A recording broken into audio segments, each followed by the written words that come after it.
ओम नमः सिद्धिभ्यः। ओम नमः सिद्धिभ्यः। मंगलम भगवान वीरो मंगलम गोतमो गणी मंगलम कुंद कुंद्यार्यो जैन धर्मोस्तु मंगलम सर्व मंगल मांगल्यम सर्व कल्याणिकारिकम प्रधानम सर्व धरिमानाम जैनम जेतुशासीनम जैनम जेतुशासीनम जैनम जेतुशासीनम। बोले ही सभी जिन धर्म की जय, बोले विश्व धर्म की जय, श्री मानव धर्म की जय, श्री महावीर भगवान की जय, बोले द्वादशांग जीन वाणी माता की जय, बोले आचार्य गुरुवर 108 परम तपस्वी उच्चरी परम तिशी संत श्रवणी पंचवर्ष के जल के त्यागी सुसेनानी ज्ञान वृद्धि तपो वृद्धि भयो वृद्धि वात्सल्य मूर्ति आचार्य श्री 108 नेमी सागर जी महाराज की जय। सागर जी महाराज की जय। भव्य आत्माओं, हम अपने जीवन में कुछ पाना चाहते हैं। क्या पाना चाहते हैं? पुण्य प्राप्त करना चाहते हैं, पुण्य पाना चाहते हैं। पुण्य कैसे मिले? तो हमारे आचार्यों ने बिन जाने ते दोष गुणन को कैसे तजिए गई। वस्तु के गुण और दोषों को जानकर ही हम अच्छे या बुरे को जान सकते हैं। अच्छे और बुरे को हम ग्रहण कर सकते हैं।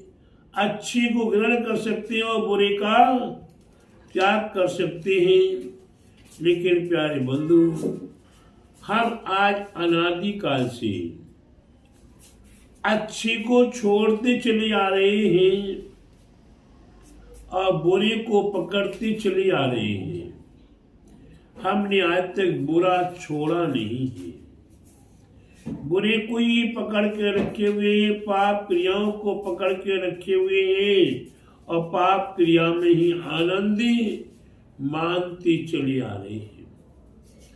जब तक प्यारे बंधु ये पाप क्रियाएं या पाप आनंद, चोरी आनंद, आनंद आदि हम अपने जीवन में ये चोरी में आनंद मान रहे हैं, जो झूठ बोलने में आनंद मान रहे हैं, उससे हमें बचना है पहले।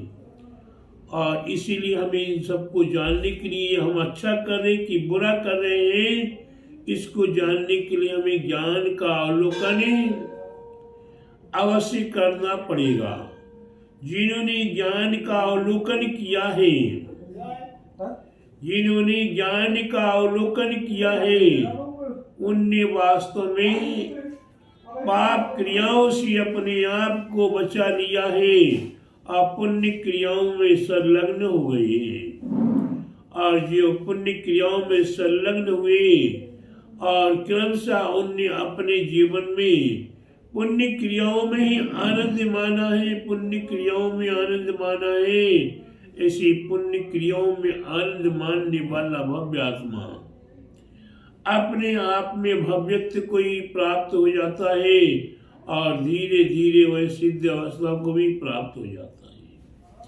लेकिन जिन्हें पुण्य क्रियाओं को माना है, जिन्हें पुण्य क्रियाओं में पुण्य माना है और जिन्होंने पाप क्रियाओं में आनंद माना है, वह कभी अपने जीवन में परम सुख को प्राप्त नहीं कर पाते। पाप क्रियाओं में जो आनंद मानने का प्रयास करता है, वह तलवार की धार पर मिश्री लगी हुई है। क्या लगी हुई है? तलवार की धार पर मिश्री लगी हुई है। मिश्री माने चीनी लगी हुई है। अब आपसे कहा जाए चीनी खा लीजिए, और आप चीनी खाने को तैयार हैं, लेकिन ये नहीं सोच रहे हैं कि चीनी खाने जाएंगे तो जीभ कट जाएगी, अब तलवार की धार पे चीनी, और फिर उस चीनी को खाना है तो जीभ कट जाएगी। तो हमने उसे खाने में आनंद माना है, लेकिन पीछे जीभ कटने का हमने नहीं सोचा था। कुत्ता हड्डी चबाता है, कुत्ता हड्डी में आनंद मानता है, और वह कुत्ता हड्डी चबाता है, चबाता है, चबाता है। उस कुत्ते को हड्डी चबाने में थोड़ी देर के बाद मिठास आना शुरू हो जाती है। कुत्ता बेचारा वह हड्डी को और चाव से चूसने लगा।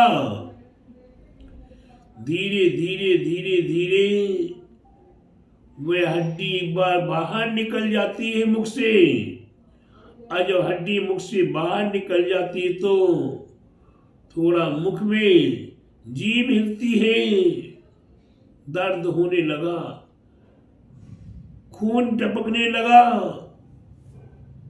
तब कुत्ते की समझ में आया कि अरे मैं कहाँ भूल में था, ये हड्डी में सुख नहीं था, ये हड्डी से मिठास नहीं आ रही थी।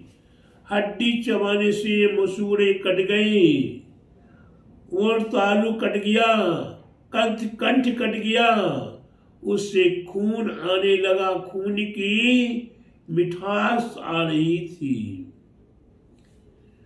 वह भव्य आत्मा अपने आप को कुत्ते के समान बचा लेता है,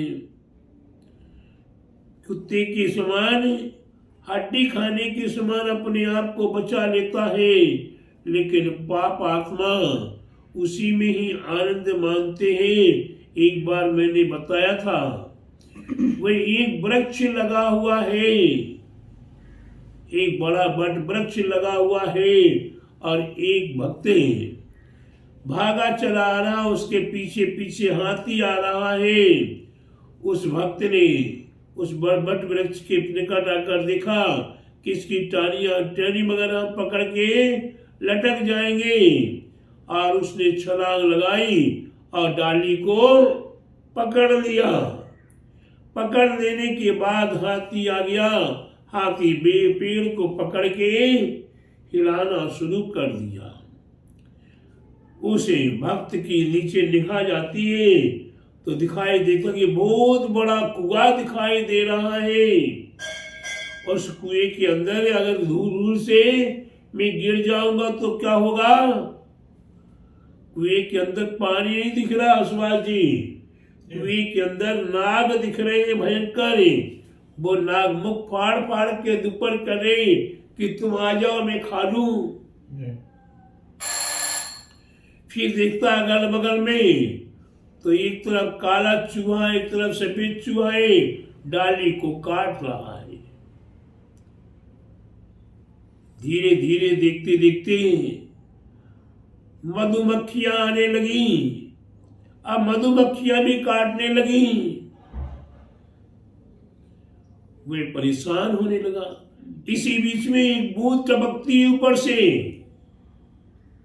इसी बीच में एक बूंद टपकती है और टपक कर वह जीभ पर पहुंचती है। मीठी लगी, हाँ बहुत अच्छा है।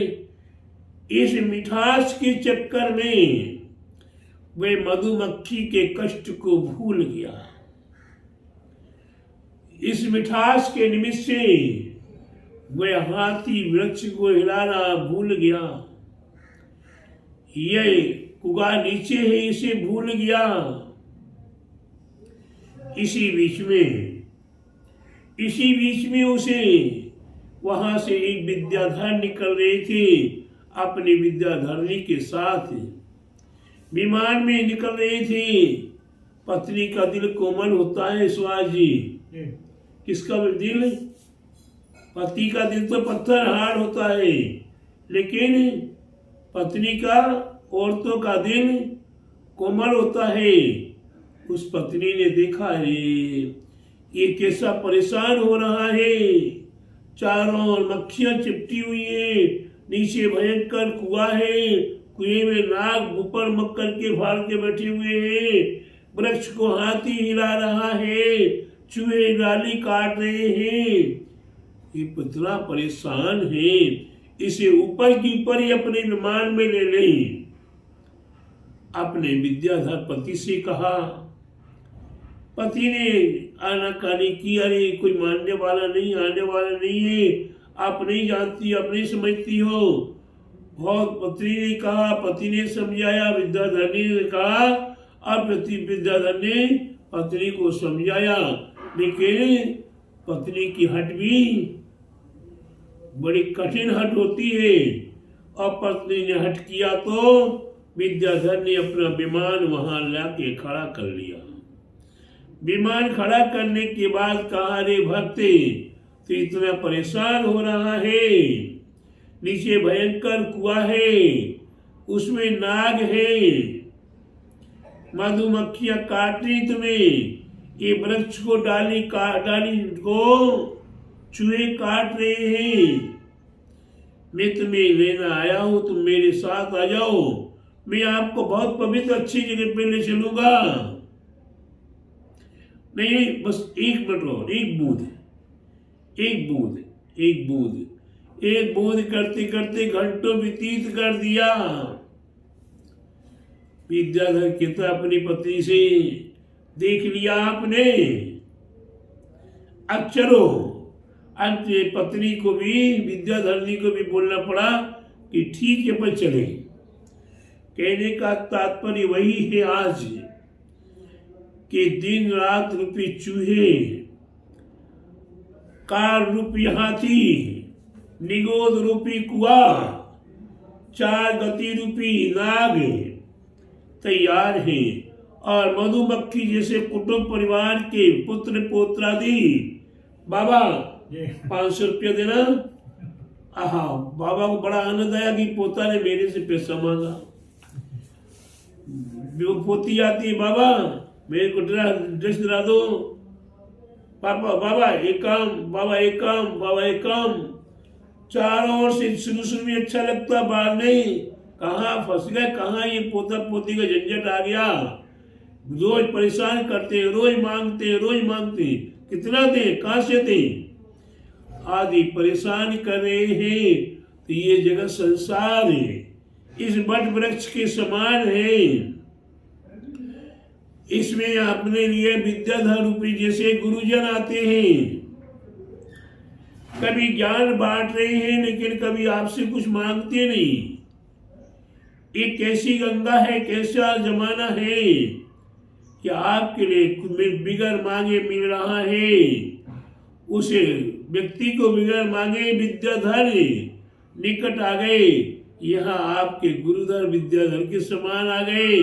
इसके उपरांत भी हमें आज तक अपने आप को नहीं संभाल पाए, जो चाहिए था उसे हमने पाने का प्रयास नहीं किया। एक बार पाने का प्रयास करेंगे और अनंत सुख को प्राप्त करने के लिए हमें मोह माया ममता मत्सरे का परित्याग करना पड़ेगा।